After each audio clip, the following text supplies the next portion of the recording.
সাবেক আইজিপি বেনজির আহমেদ ও তার পরিবারের ব্যাংকে থাকা স্থায়ী আমানতের প্রায় 100 কোটি টাকা তুলে নিয়েছেন এক মাসের মধ্যে।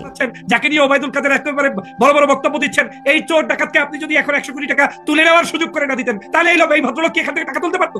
দেশের শীর্ষস্থানীয় সংবাদ মাধ্যমের খবর, সপরিবারের চম্পট মেরেছেন বেনজির। যে গাম দিয়ে গোসল করে সেই ইতিহাস বদলায়।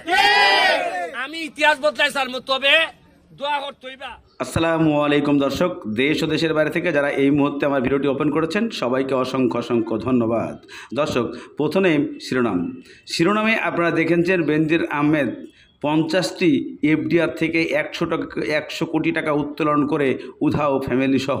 এটা কতটুকু সত্য এবং কতটুকু মিথ্যা, এই জিনিসটা প্রমাণের জন্যই আপনাদেরকে আজকে এই ভিডিওতে আমি উপস্থাপন করতেছি।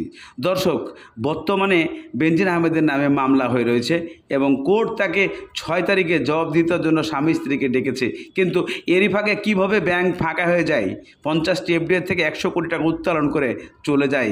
এটা কি দুদকের কোনো হাত আছে নাকি এখানে কেউ বাধা দিচ্ছেন না? এই জিনিসটা জানতে আমাদেরকে অবশ্যই এই জিনিসটা মূল তথ্য জানতে হবে।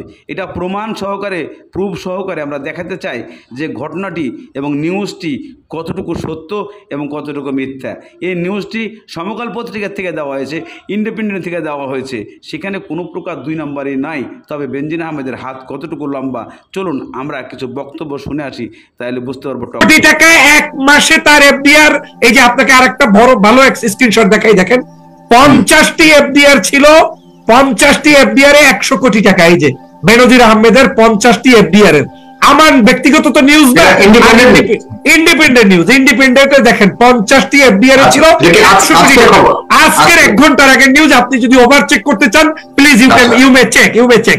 সেখানে তারা বলেছে যে মাত্র 1 মাসে তিনি 100 কোটি টাকা তুলে নিয়েছেন এই এফডিআর গুলোর টাকা পয়সাগুলো। তো বাংলাদেশের সরকারের যদি, যার বিরুদ্ধে দুর্নীতির অভিযোগ চলছে, যার বিরুদ্ধে আপনি তদন্ত করছেন, যাকে নিয়ে এত মিডিয়া মাতাচ্ছেন, যাকে নিয়ে ওবায়দুল কাদের একেবারে বড় বড় বক্তব্য দিচ্ছেন, এই চোর ডাকাতকে আপনি যদি এখন 100 কোটি টাকা তুলে নেওয়ার সুযোগ করে না দিতেন, তাহলে এই ভদ্রলোক কি এখান থেকে টাকা তুলতে পারতো? তার মানে এই জিনিসগুলোই হচ্ছে নিঃস্বার্থ ধোঁকাবাজি। একদিকে বিচারের প্রহসন চলবে, অন্যদিকে বিদেশিদেরকে দেখাবে, অন্যদিকে যাকে দিয়ে এতদিন খুন করিয়েছে, গুম করিয়েছে, আয়নাঘর করিয়েছে। এদিকে ফেস দ্য পিপলস টক শোতে যা প্রমাণ করতে চেয়েছেন বেনজির আহমেদের ব্যাপারে, যে উনি যে চলে গেছে, উনি যে 1 মাসের মধ্যে 100 কোটি টাকা তুলেছেন, এটা নিয়ে ঝড় তুলেছেন ফেস দ্য পিপলস টক শোতে। কিন্তু কেন এই ঝড়? এই ঝড় হচ্ছে ওবায়দুল কাদেরের কারণে এবং মাননীয় প্রধানমন্ত্রীকে উদ্দেশ্য করে এই ঝড়গুলো দিতেছে এবং এই বক্তব্যগুলো উনি দিচ্ছে যে এই দেশের সরকার এবং এই দেশের যারা মন্ত্রী এমপিরা আছে এরাই সহযোগিতা করছে বিধায় যে মানুষটাকে ধরার জন্য, যে মানুষটাকে শোকজ করার জন্য, যে মানুষটাকে তদন্ত চলছে, তার কিভাবে 1 মাসের মধ্যে 100 কোটি টাকা উত্তোলন হয়ে যায়। আপনাদেরকে জানতে এই টক শোতে পিপলসে আবারও চলে যেতে হবে। চলুন, আপনারা ক্রসফায়ার দিয়েছে, মানুষকে অনাকাঙ্ক্ষিতভাবে শাপলা চত্বরে হত্যা করেছে, বিভিন্ন জায়গায় গুলি করেছে, হত্যা করেছে, সেই বেনজিরকে আবার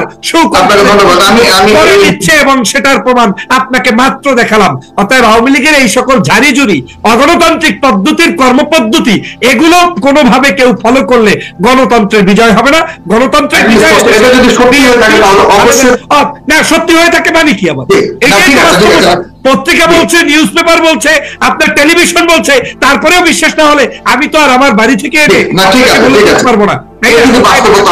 আপনাকে ধন্যবাদ ডক্টর ফয়সুল হক। তাহলে যারা পিজাটা শহীদুল হারুন, আপনি কিভাবে মনে করেন যে সরকারের প্রশ্রয়বিহীন এটা করা সম্ভব? সরকার বলতে আমি বলছি যে অবশ্যই ব্যাংক মনিটরিং করছে, সরকারের একটা কর্তৃপক্ষ, প্রত্যেকটা ডিপার্টমেন্টের মনিটরিং এ তো সরকার থাকার কথা।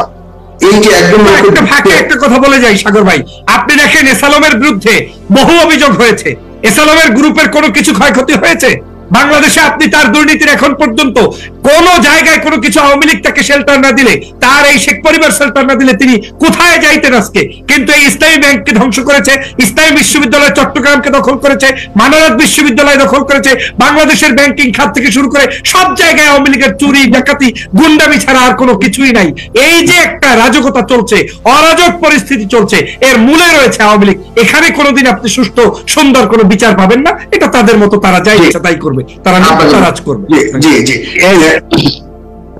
ভাই ভাই এখন আমার একটু প্রমাণটা ওনাকে দিতে বলেন। আমরা শুদ্ধ ওনার সাথে সাথে সাথে হাওয়া মানুষদের দুর্নীতি যেগুলো মানুষের সবাই জানে এই প্রমাণ দিতে হবে না, ভয়ঙ্কর নভেম্বর পরে দেখেন পত্রিকায়। আমার প্রমাণ লাগবে না দিদারুল আলম চৌধুরী ভাই, আপনি শ্রদ্ধার মতো ব্যক্তিত্ব, মুরব্বী মানুষ, আপনাকে শ্রদ্ধা জানিয়ে বলছি, আপনার প্রতি সম্মান রেখেই বলছি, আপনি একটু পত্রিকাগুলো পড়েন, আপনি তো বাংলাদেশী আছেন। দেশের শীর্ষস্থানীয় সংবাদ মাধ্যমের খবর, সপরিবারে চম্পট মেরেছেন বেনজির। দেশের সীমানা পেরিয়ে তিনি এখন আছেন সংযুক্ত আরব আমিরাতের দুবাই শহরে। শুধু তাই নয়, বলা হচ্ছে যাওয়ার আগে দুর্নীতির অভিযোগ ওঠা সাবেক এই পুলিশ প্রধান তার ব্যাংক হিসাবে থাকা কারি কারি টাকাও ঝোলা ভরে তুলে নিয়ে গেছেন। তাহলে এখন কি করবে দুদক? বেনজির কিংবা তার পরিবারের অন্য সদস্যদের বর্তমান অবস্থানই বা কোথায়? প্রিয় দর্শক, দ্য বিজনেস স্ট্যান্ডার্ডের সঙ্গেই থাকুন, দেখা যাক বেনজিরের কোনো খোঁজ আমরা বের করতে পারি কিনা।